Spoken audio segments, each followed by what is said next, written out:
Bismillah ar-Rahman ar-Rahim. Dans cette vidéo, je vais parler de la réincarnation, at-tanasur, d'après les versets du Coran et d'après les hadiths du prophète Muhammad sallallahu alayhi wa sallam et des imams alayhi wa sallam. Vous m'avez demandé dans les commentaires de faire une vidéo particulière sur la réincarnation et dans cette vidéo, je vais répondre à plusieurs questions sur ce sujet. Avant de commencer, si vous n'avez pas cliqué sur j'aime, n'oubliez pas de cliquer sur j'aime pour nous soutenir. Si les vidéos vous intéressent, n'oubliez pas de les partager avec vos entourages et n'oubliez pas d'écrire votre opinion dans les commentaires après avoir visionné cette vidéo, Inch'Allah. Et si vous n'êtes pas abonné à notre chaîne, abonnez-vous à notre chaîne et cliquez sur la cloche pour être informé dès que je publie une nouvelle vidéo. Bon, en ce qui concerne la réincarnation ou at-tanasur, ce que nous appelons dans la langue arabe la at-tanasur, la réincarnation. C'est un monde vaste, il y a de différents termes dans le monde actuel qui concernent la réincarnation. Ces termes sont différents les uns avec les autres, donc on ne peut pas tout expliquer dans une vidéo, dans 1 heure, 2 heures.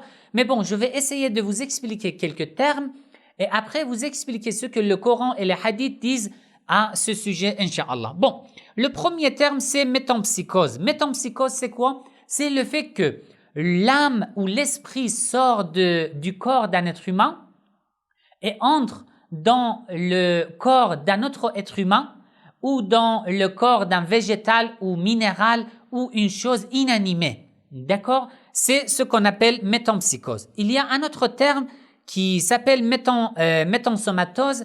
Métensomatose, c'est quoi? C'est la même chose que métempsychose, mais il y a une différence.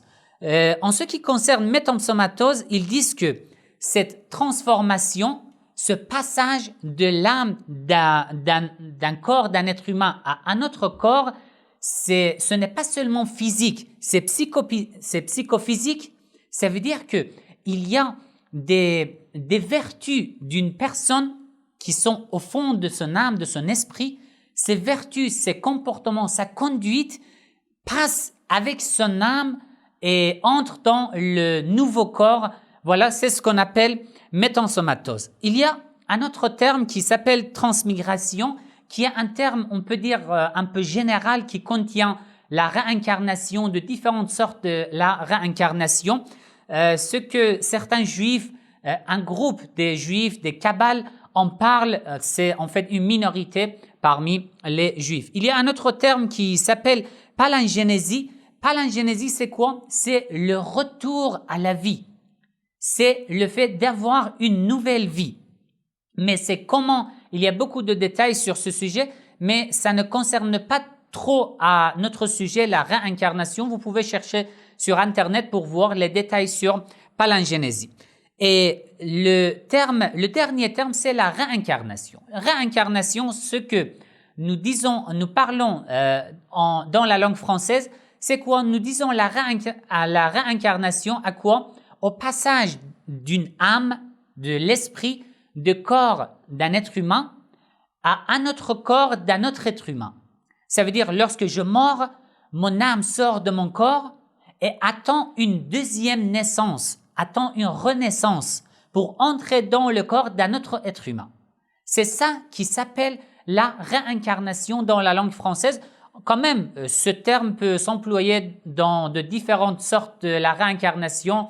Par exemple, on peut s'employer le même terme, la réincarnation, au lieu de, par exemple, transmigration ou autre chose. Mais la définition exacte de la réincarnation dans la langue française, c'est ça. Bon, en fait, il y a un autre terme aussi dans le langage de l'islam, du chiisme, ce qui s'appelle ar-raj'a ou le retour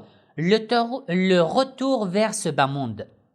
Vous savez qu'il y a beaucoup de hadiths des imams alayhi salam qui confirment que à la fin des temps, après la réapparition de l'imam Mahdi ajalallah ta'ala farajahu sharif, certains des imams alayhi salam, le prophète Muhammad sallallahu alayhi wa sallam et même les vrais croyants et les vrais infidèles vont revenir sur terre et vivront et auront des combats et des guerres entre eux.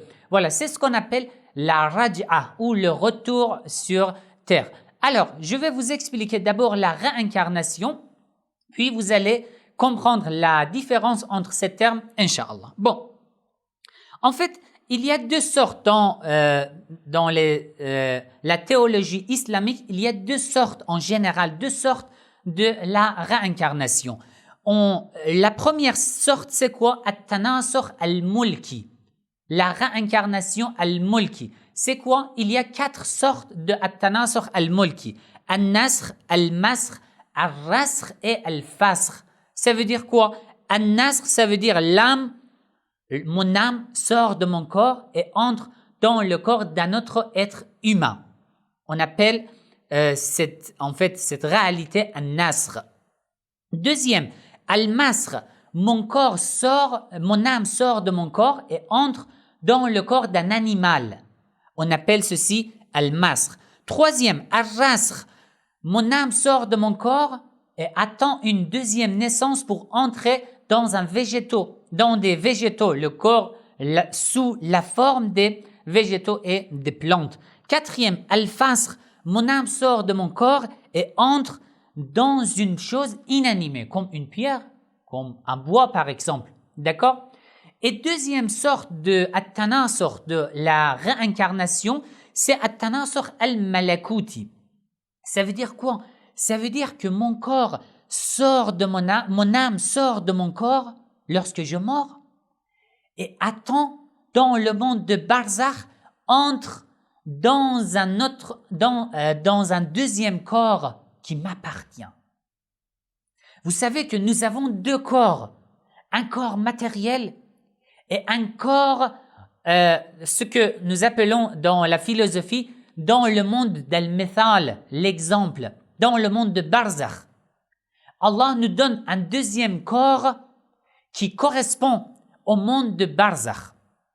Donc, mon âme sort de mon corps et dans le monde de Barzakh entre dans le deuxième corps qui m'appartient, qui n'appartient à aucune autre personne. Ce deuxième corps aussi m'appartient.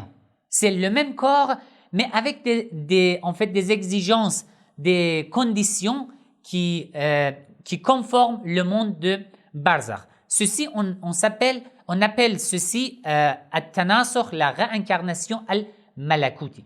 D'après les enseignements de l'islam, at-tanasukh al-mulki, le fait que ton âme sort de ton corps et entre dans le corps d'un autre être humain, dans le corps d'un animal, et que ton âme entre dans des plantes, par exemple, des végétaux, ou dans une chose inanimée, est tout à fait impossible, d'après les enseignements de l'islam. D'accord? Donc, d'après le Coran, et d'après les hadiths des imams alayhimus salam, la première sorte de la réincarnation est tout à fait impossible. Et les imams alayhimus salam nous ont dit que celui qui croit à ce type de la réincarnation et devient un impie, un infidèle, sort de l'islam. Pourquoi? Je vais vous rapporter les hadiths des imams alayhimus salam et ils nous expliquent pourquoi. D'accord? Donc, la première sorte de la réincarnation, at-tanasukh al-mulki, le fait que ton âme sort de ton corps et entre dans un autre corps, soit un autre être humain, soit un animal ou une autre chose. Ça, c'est impossible et c'est interdit de croire à ça. Donc, d'après cette définition, le fait de croire à métempsychose ou métensomatose, si on dit que ton âme sort de ton corps et entre dans un autre corps et revient sur terre, ceci est tout à fait interdit d'après l'islam. Bon, je vous explique maintenant les versets du Coran. Il y a quelques versets du Coran desquels certains ont essayé de tirer l'idée ou la théorie de la réincarnation. Je vous lis ces versets du Coran, je vous donne les adresses, vous allez voir si on peut tirer la théorie de la réincarnation de ces versets du Coran ou non. Bon, alors regardez, la sourate Al-Baqarah, le verset 65, Allah dit « وَلَقَدْ عَلِمْتُمُ الَّذِينَ اعْتَدَوْا مِنْكُمْ فِي السَّبْتِ فَقُلْنَا لَهُمْ كُونُوا قِرَادَةً خَاسِئِينَ » Allah dit, parle d'un groupe de juifs. Ils ont désobéi à Allah. Et Allah a puni ce peuple, ce groupe. Il a dit, قُلْنَا لَهُمْ كُونُوا قِرَادَةً خَاسِئِينَ. Soyez des singes. Alors, dès que Allah les a punis, leur corps, leur apparence est transformée sous forme de singes. D'accord? Deuxième verset, la sourate Al-A'raf, le verset 166, Allah dit فَلَمَّا عَتَوْا عَمَّا نُهُوا عَنْهُ قُلْنَا لَهُمْ كُونُوا قِرَادَةً خَاسِئِينَ. Le même contenu du premier verset du Coran. Encore, alors, je vous explique ces deux versets du Coran et après, je vous explique les autres versets. Alors, d'après ces deux versets, Allah dit que leur punition était la transformation en quoi? En des singes. Alors, certains ont tiré la théorie de la réincarnation de ces deux versets. Alors que vous savez que cette histoire ne dit pas que leurs âmes sont sorties de leur corps et sont entrées dans le corps des singes. Non. Allah dit, leur corps, leur propre corps sont transformés sous forme de singes. Ça veut dire que leurs âmes ne sont pas sorties de leur corps. Ce sont leurs corps qui sont transformés, qui ont changé la forme et sont devenus des singes. Donc, on n'appelle pas cette histoire, cet événement, at-tanasur, la réincarnation. On appelle cet événement, cette réalité, quoi? Al-masr. Al-masr est tout à fait différent que al-nasr ou at-tanasur. Al-masr, ça veut dire que ton corps change la forme. Voilà, c'est tout. Sinon, ton âme ne sort pas de ton corps. Donc, on ne peut pas tirer la théorie de la réincarnation de ces deux versets du Coran. Alors, regardez les versets suivants. La sourate Al-Ghafir, le verset numéro 11. قالوا ربنا أمتنا اثنتين وأحييتنا اثنتين فاعترفنا بذنوبنا فهل إلى خروج من سبيل. Alors, Allah parle de qui? Il parle des gens au jour de la résurrection. Ils disent, oh Allah, tu nous as fait mourir 2 fois. Et tu nous as donné la vie 2 fois. Est-ce que maintenant, nous pouvons sortir, nous avons l'autorisation de sortir, de revenir sur terre pour rattraper les erreurs, les fautes que nous avons commises? Alors, certains disent que ça veut dire quoi? Oh Allah, tu nous as donné 2 fois naissance. Tu nous as 2 fois fait mourir. Ça veut dire quoi? Alors, ils ont tiré la réincarnation de ce verset, alors que ce verset n'a rien à voir avec la réincarnation. Pourquoi? Parce que lorsqu'ils disent « Rabbana amattana thnatayn » « Oh Allah, tu nous as fait mourir 2 fois », ça veut dire quoi 2 fois? Une fois sur terre, je meurs, c'est la première mort. Deuxième fois dans le monde de Barzakh, pour entrer dans le jour de la résurrection, le jour du jugement, pour sortir du monde de Barzakh. D'accord? Et wa ahyaytana thnatayn, tu nous as donné la vie 2 fois. Oui, une fois sur terre et une fois dans le monde de Barzakh. Donc, ce verset aussi n'a rien à voir avec la réincarnation. Alors, il reste 2 versets de la sourate Al-Waqi'a, le verset 60 et 61. نحن قدرنا بينكم الموت وما نحن بمسبوقين على أن نبدل أمثالكم وننشئكم فيما لا تعلمون. Allah dit, nous avons déjà déterminé le moment de votre mort et personne ne peut nous empêcher de quoi? De vous remplacer par vos semblables. على أن نبدل أمثالكم, de vous remplacer par vos semblables. Ça veut dire quoi? Certains ont essayé de tirer la théorie de la réincarnation de ce verset du Coran. Alors que wa nubaddilakum ala an nubaddila amthalakum, de vous remplacer par vos semblables, n'a rien à voir avec la réincarnation. Ça veut dire que je vous fais sortir de cette terre, de ce monde, et j'envoie des autres êtres humains sur terre, des autres créatures sur terre.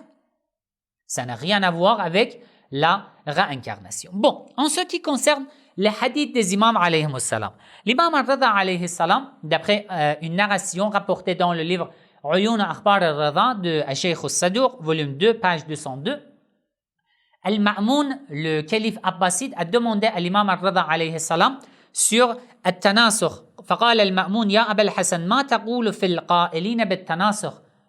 Quel est ton avis sur ceux qui croient à la réincarnation? L'imam al-Rida alayhi salam a dit من قال بالتناسخ فهو كافر بالله العظيم مكذب بالجنة والنار.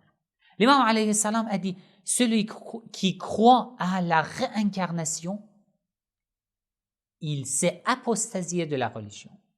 Il est devenu un infidèle. Il a refusé le paradis et l'enfer. Pourquoi? Parce que la réincarnation, c'est quoi? C'est que tu reviens éternellement sur terre. C'est ça le problème de la réincarnation. Il n'y aura plus d'autre monde. Il n'y aura plus le jour du jugement. Il n'y aura plus la résurrection. C'est pour ça que l'imam alayhi salam dit celui qui croit à la réincarnation, c'est comme s'il a refusé le paradis et l'enfer et le jour de la résurrection. D'après un autre hadith rapporté par At-Tabarsi dans son livre Al-Ihtijaj, volume 2, page 344, l'imam As-Sadiq alayhi salam avait une conversation avec un polythéiste, avec un païen. Ce polythéiste a demandé à l'imam As-Sadiq alayhi salam sur la réincarnation. قال فأخبرني عمن قال بتناسخ الأرواح من أي شيء. Il a demandé sur la réincarnation et sur ceux qui croient à la réincarnation. L'imam alayhi salam a dit إن أصحاب التناسخ قد خلفوا وراءهم منهاج الدين. Ceux qui croient à la réincarnation abandonnent leur religion وزينوا لأنفسهم الضلالات. Ils ont pris l'égarement et ils ont embelli leur égarement et ils sont contents par leur égarement. Alors que c'est faux, alors que ce n'est pas le droit chemin. وَأَمْرَجُوا أَنفُسَهُمْ فِي الشَّهَوَاتِ وَزَعَمُوا أَنَّ السَّمَاءَ خَاوِيَةٌ jusqu'à وَأَنَّ مُدَبِّرَ هَذَا الْعَالَمِ فِي سُورَةِ الْمَخْلُوقِينَ jusqu'à وَأَنَّهُ لَا جَنَّةَ وَلَا نَارَ وَلَا بَعْثَ وَلَا نُشُورَ وَالْقِيَامَةُ عِندَهُمْ خُرُوجُ الرُّوحِ مِنْ قَالِبِهِ. L'imam alayhi salam dit, il croit que la résurrection est la sortie de l'âme de son corps, c'est tout. Alors que c'est faux. La résurrection, c'est quoi? C'est la sortie de l'âme de son corps et l'entrée de l'âme dans le monde de Barzakh et la sortie du monde de Barzakh et l'entrée au jour de la résurrection auprès d'Allah. C'est pour ça que l'imam alayhi salam dit, celui qui croit à la réincarnation, c'est comme si il a refusé la résurrection. Il a refusé le paradis et le feu de l'enfer. Voilà, il reste juste un seul hadith, en fait une parole d'un grand savant chiite, Cheikh al-Sadour, dans son livre I'tiqadat al-Imamiyya, les principes des chiites imamites, des chiites duodécimains, dans la page 63.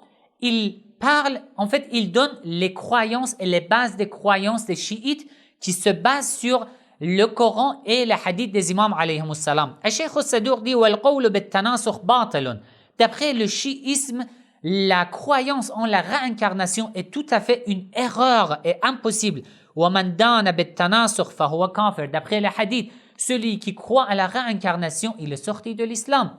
Car lorsque tu crois à la réincarnation, c'est comme si tu rejettes et tu refuses le jour de la réincarnation. Il reste encore beaucoup de détails à expliquer, mais bon, le temps, on n'a pas assez de temps, Inch'Allah, dans des cours précis, des cours avec les détails, là où on a assez de temps. Je vais parler des détails, des argumentations, en fait, les philosophes, les théologiens qui parlent de la réincarnation, de l'impossibilité de la réincarnation et quelles sont leurs argumentations, Inch'Allah, dans d'autres vidéos. Inch'Allah.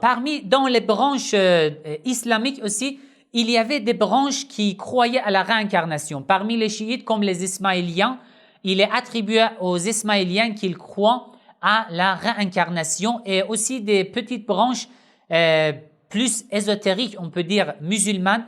et parmi les juifs aussi, comme les Kabbales, qui croyaient à la réincarnation. Mais d'après le chiite duodécimain, les Ahlul Bayt alayhim salam, c'est tout à fait une erreur et c'est une infidélité à l'égard de Dieu. Bon, voilà, c'est fini. Si vous avez des questions, d'autres questions à ce sujet, n'oubliez pas d'écrire dans les commentaires. Et si vous n'avez pas encore cliqué sur j'aime, n'oubliez pas de cliquer sur j'aime et partagez la vidéo avec vos entourages, Inch'Allah. Wassalamu alaikum wa rahmatullahi wa barakatuh.